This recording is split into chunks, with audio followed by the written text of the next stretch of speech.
Alright, so the last time we practiced simple shading. Now we're going to tone. That means we're going to be mixing two different colors together to set up our blending. We're not at the smoothing stage yet, that's next. Here's what we're doing to set it up. I'm going to be doing a couple of blends today, but they're all going to be blue blends, and we're going to be starting with Peacock Blue as our base. This is going to give us a little bit of consistency. This is good for sky and water, but right now we're just going to be using it as a demonstration baseline. By the way, here's a quick window into my setup. It's just a little kitty corner desk with an art side and a computer side.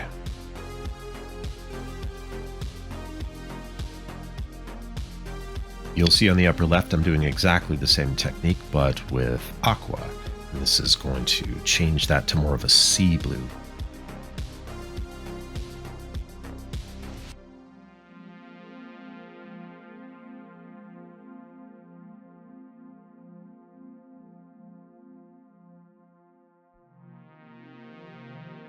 Here's our lightly laced layers. We're going to use these to make the smoothest blends.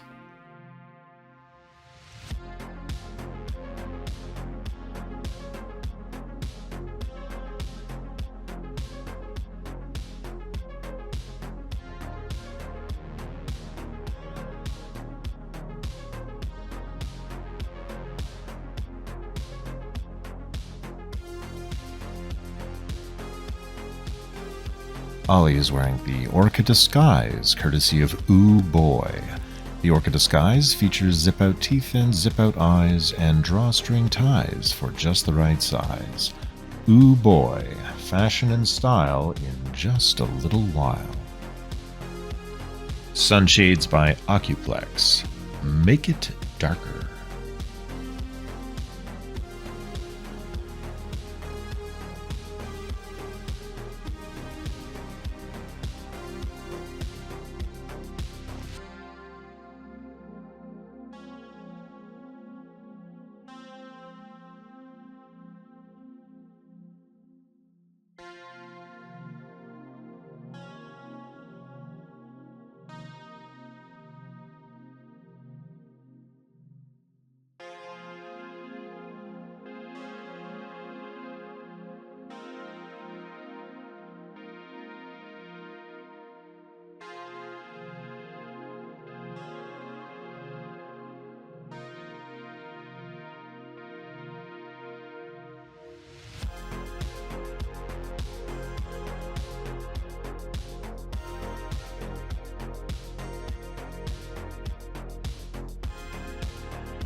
We're almost done our layering here. You'll see there's still a lot of visible grain, but that's for the next step, which is blending.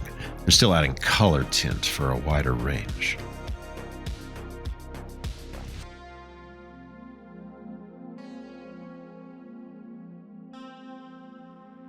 The view in the upper left corner there is so that you can see what it looks like from a normal desk when you're looking down at it. The zoom in, which is the main screen here, is so that you can see the grain and what it'll look like while you're blending it.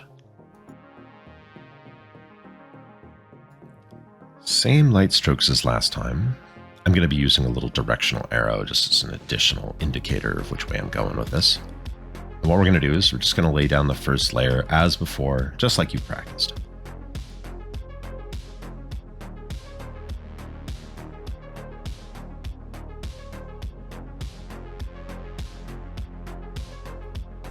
Now we're going to mix Peacock Blue with Orchid. Peacock Blue is very dark, so it's more dominant, and the tints will be more subtle. With lighter colors, you get a much more obvious fusion. I'm keeping the top left view so that you can see the differences made by adding that tint to the same base color.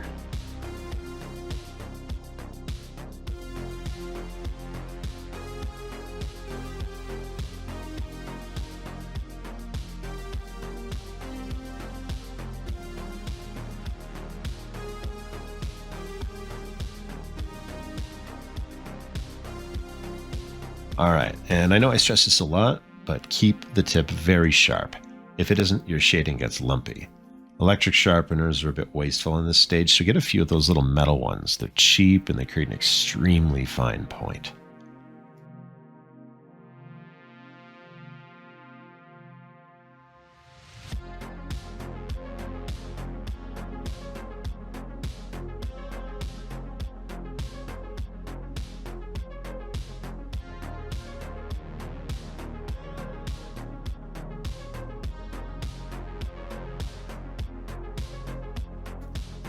Let me show you what this looks like in practice so that we're not just looking at patches. I'm going to use this guy as an example. I'm going to take off all his blending. Actually, I just scanned him halfway through the coloring process so that I could do this. Have a look.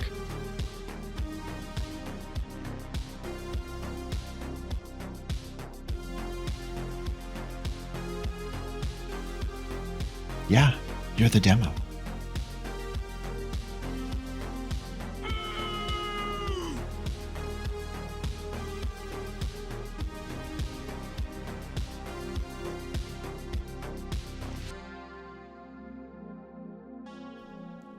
Anyway, we're almost done our layering here, and this time we're getting something closer to ultramarine on this patch.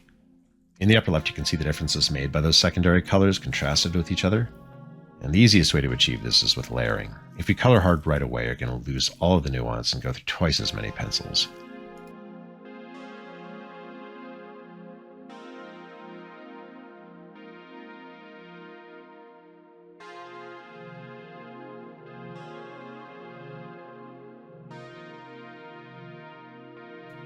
If you want the tint to lean further in one color direction, double up on that layer or apply a little more pressure while shading it. I'd be going a bit faster if I spun the paper each time I changed direction, but I taped it down so that it would stay center focused.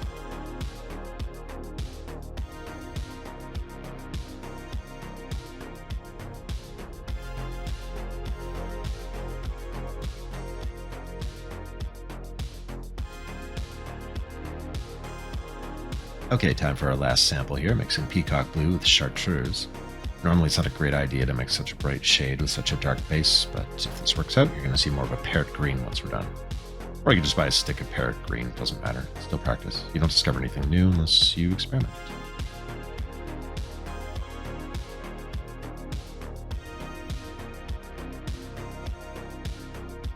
Remember, you want the rough art paper, not smooth printer paper.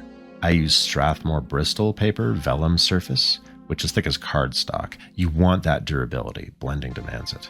And the art will be more durable too. Get smooth paper for sketches. Save on graphite. Blending needs tooth, and the more the better.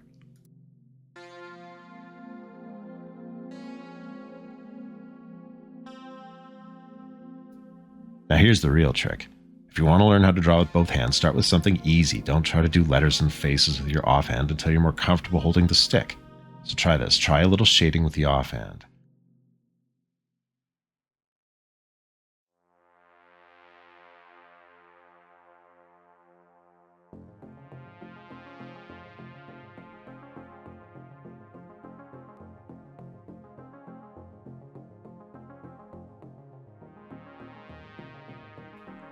If you or someone you know would like to commission me, collaborate, or buy one of my originals, just leave me a comment below and I'll link you my Discord.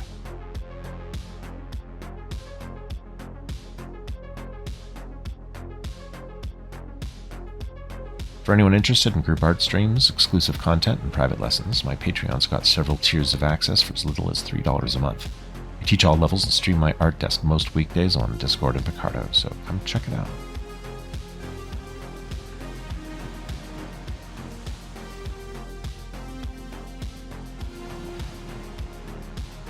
All right, your reward.